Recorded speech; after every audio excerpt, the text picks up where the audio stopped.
Assalamualaikum warahmatullahi wabarakatuh.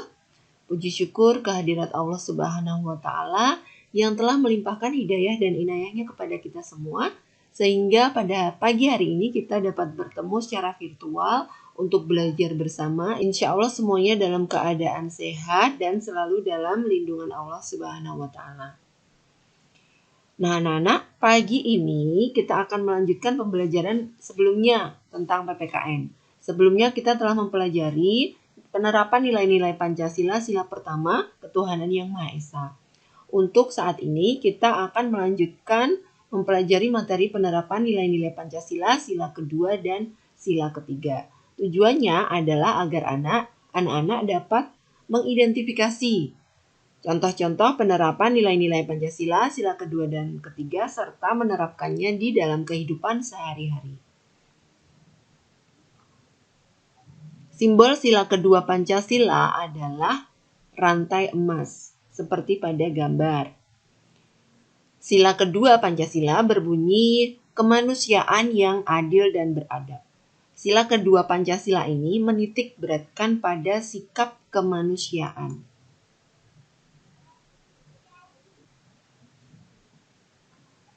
Beberapa butir sikap yang tertuang dalam sila kedua Pancasila antara lain yang pertama, sikap mengakui persamaan hak dan kewajiban. Yang kedua, gemar melakukan kegiatan kemanusiaan. Yang ketiga, tidak semena-mena kepada orang lain. Dan yang keempat, menjunjung tinggi nilai kemanusiaan. Mari kita bahas satu persatu butir sikap yang tertuang dalam sila kedua Pancasila. Butir pertama, sikap mengakui persamaan hak dan kewajiban. Nah, mendapatkan pendidikan seperti ini bagi setiap anak di usia sekolah adalah hak seluruh anak Indonesia. Pemerintah menyediakan semua fasilitas untuk kebutuhan pendidikan tersebut. Pendidikan diberikan wajib kepada seluruh anak di Indonesia tanpa adanya pembedaan status sosial ataupun lapisan yang ada di masyarakat. Semua anak berhak mendapatkan pendidikan yang layak. Semua anak memiliki hak yang sama untuk mendapatkan pendidikan. Nah, sebagai siswa, kalian juga memiliki kewajiban yang sama untuk mengikuti pendidikan di sekolah melalui program wajib belajar. Tujuan diselenggaranya program wajib belajar antara lain agar seluruh anak Indonesia dapat menempuh pendidikan yang baik dan kelak akan bermanfaat bagi kehidupannya.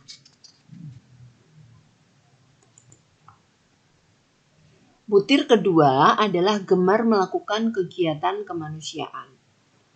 Nah, di lingkungan tempat tinggal tentu kita pernah menyaksikan atau mengalami musibah. Misalnya ada tetangga yang terkena paparan COVID-19, maka mereka melakukan isolasi mandiri. Apa yang kita lakukan? Nah, kita membantunya dengan apa? Jogo-tonggo, membantu dengan memberikan sembako, bahan makanan, dan sebagainya untuk tetangga kita yang sedang isolasi mandiri tersebut. Nah, tindakan memberi bantuan untuk kemanusiaan ini pada umumnya dilakukan secara spontan dan tanpa pamrih, ya, tanpa mengharapkan imbalan apapun.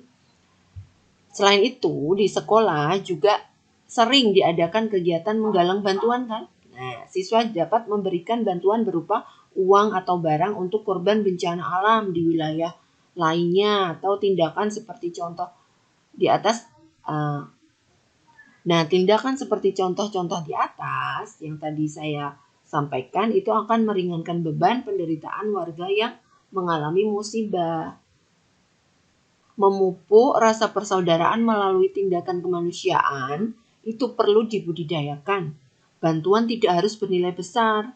Memberi bantuan kepada orang yang membutuhkan sebaiknya kita sesuaikan dengan kemampuan kita. Kita mampunya seberapa lah, itu yang kita sumbangkan.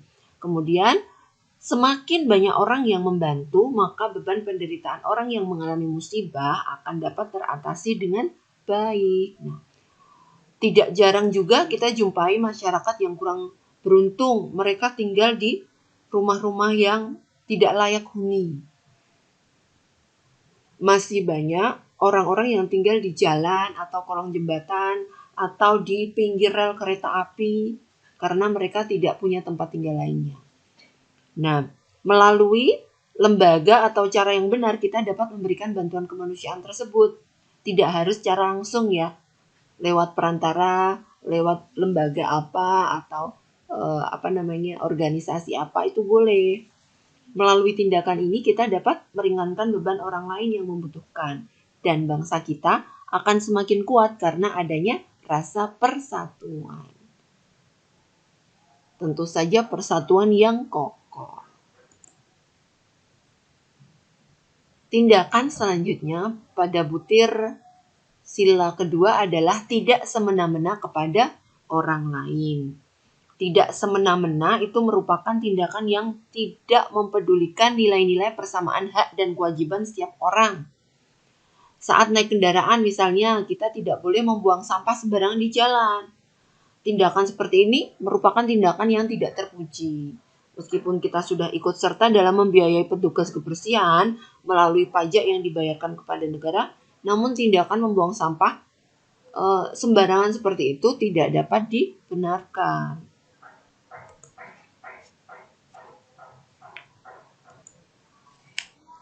Contoh lain dari tindakan semena-mena adalah meminta tolong dengan cara yang kurang sopan kepada orang lain, termasuk asisten rumah tangga. Walaupun kita sudah membayar upahnya, bukan berarti kita boleh bertindak sesuka hati. Sebagai manusia, setiap orang perlu saling menghargai. Seperti itu ya, jangan semena-mena terhadap siapapun. Butir keempat dalam sila kedua Pancasila yaitu menjunjung tinggi nilai kemanusiaan. Saat terjadi musibah, tindakan pertama yang dilakukan umumnya memberi pertolongan kepada korban.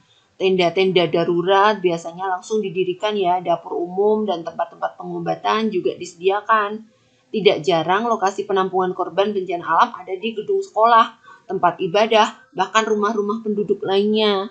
Semua dilakukan demi rasa kemanusiaan. Setuju ya dengan hal tersebut? Mari kita ringkas pembahasan kita mengenai penerapan nilai-nilai dalam sila kedua Pancasila yang berbunyi kemanusiaan yang adil dan beradab.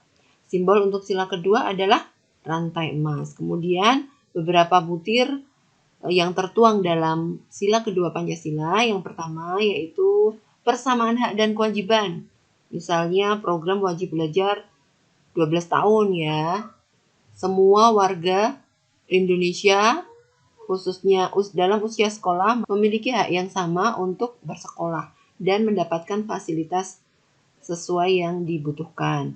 Kemudian untuk yang kedua, gemar melakukan kegiatan kemanusiaan, membantu sesama yang sedang mengalami musibah dan sebagainya. Itu termasuk butir untuk sila kedua. Kemudian yang ketiga adalah tidak semena-mena kepada orang lain, termasuk stop bullying di sekolah dimanapun itu, kita tidak boleh semena-mena terhadap orang lain.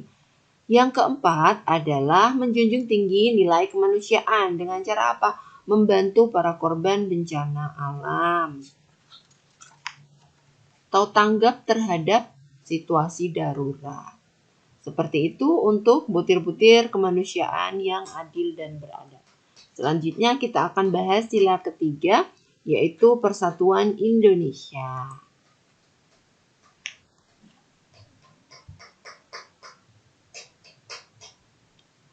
Penerapan nilai-nilai dalam sila ketiga Pancasila yang dilambangkan dengan pohon beringin. Nah, bunyi sila ketiga Pancasila yaitu Persatuan Indonesia. Butir-butir sikap yang mencerminkan pengamalan sila ketiga Pancasila antara lain yang pertama, menempatkan kesatuan, persatuan, serta kepentingan dan keselamatan bangsa di atas kepentingan pribadi atau golongan. Kemudian yang kedua, cinta tanah air dan bangsa Indonesia. Yang ketiga, bangga sebagai bangsa Indonesia. Seperti apa penjelasan mengenai setiap butir tersebut? Mari kita bahas bersama-sama. Butir pertama yaitu menempatkan kesatuan, persatuan, serta kepentingan dan keselamatan bangsa di atas kepentingan pribadi atau golongan.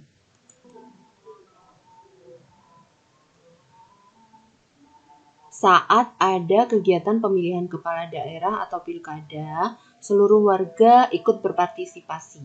Setiap warga dapat memilih calon yang berbeda-beda. Seluruh calon pemimpin dan warga yang mendukungnya saling berkompetisi. Mereka beradu program dan rencana kerja terbaik jika kelak menjadi pemimpin daerah. Setelah pemilihan selesai, akan terpilih satu calon pemimpin daerah yang menang. Siapapun pemenangnya, mari kita bersatu memberikan dukungan penuh kepada pemimpin yang terpilih. Nah, sikap mengutamakan kepentingan bersama di atas kepentingan pribadi atau golongan akan menciptakan bangsa yang tangguh. Jika kepentingan pribadi atau golongan yang diutamakan dapat menimbulkan perselisihan. Oleh karena itu, mari kita menjunjung tinggi semangat persatuan agar bangsa kita tetap aman dan damai.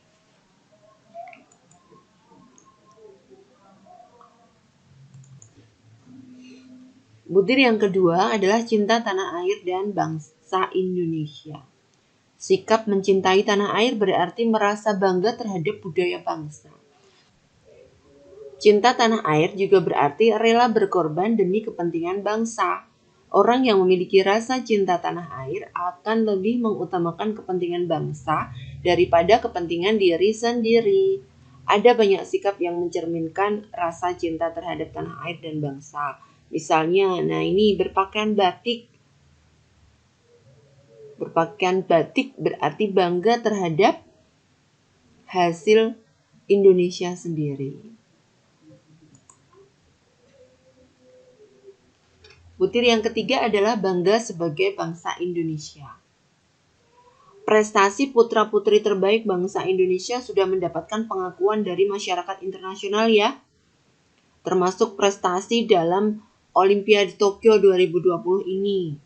Salah satunya ada yang mendapatkan medali perunggu, ada yang mendapatkan medali perak, dan sebagainya. Kita doakan untuk kontingen-kontingen Indonesia banyak yang mendapatkan medali emas. Sikap bangga sebagai bangsa Indonesia dapat diwujudkan dalam bentuk memberikan dukungan terhadap wakil bangsa saat berkompetisi di tingkat dunia. Kemudian tidak menjelek-jelekan bangsa sendiri saat kita berada di luar negeri atau di dunia maya, di internet, misalnya di Twitter atau di Instagram dan sebagainya. Kemudian mengukir prestasi terbaik dalam bidang pengetahuan, pendidikan atau olahraga tingkat internasional. Dan yang keempat, ikut mempromosikan produk-produk asal Indonesia.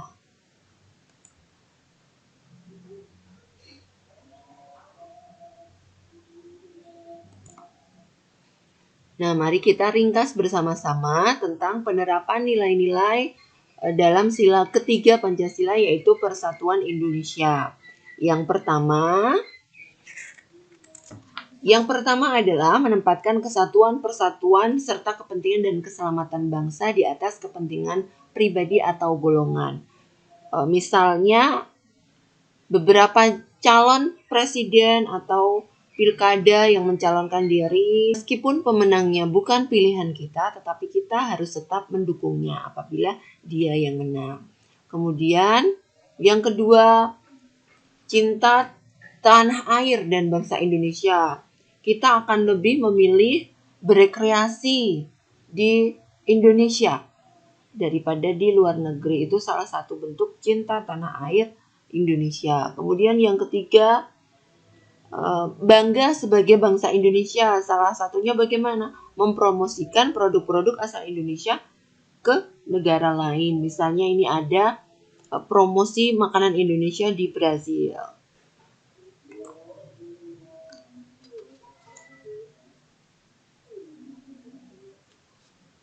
Setelah kita mempelajari penerapan nilai-nilai dalam sila kedua dan ketiga Pancasila, ada dua penilaian yang akan anak-anak lakukan. Yang pertama adalah penilaian pengetahuan melalui kuis, menjawab kuis soalnya berbentuk pilihan ganda. Kemudian yang kedua adalah penilaian keterampilan kinerja praktek mengidentifikasi sikap cinta tanah air dan manfaatnya. Untuk kuis dan keterampilan kinerja praktik ini, linknya akan dibagikan di Google Classroom maupun WhatsApp Group. Maka simak baik-baik WhatsApp Group maupun Google Classroom-nya ya. Sebagai penutup, saya akan memberikan kata-kata mutiara yang saya ambil dari internet. Belajar memang tidak lantas membuat kita langsung sukses. Namun, kebanyakan orang sukses adalah pembelajar sejati. Maka, semangatlah belajar. Seperti itu saja, ada kurang lebihnya mohon maaf. Saya akhiri, billahi taufiq wal hidayah. Wassalamualaikum warahmatullahi wabarakatuh.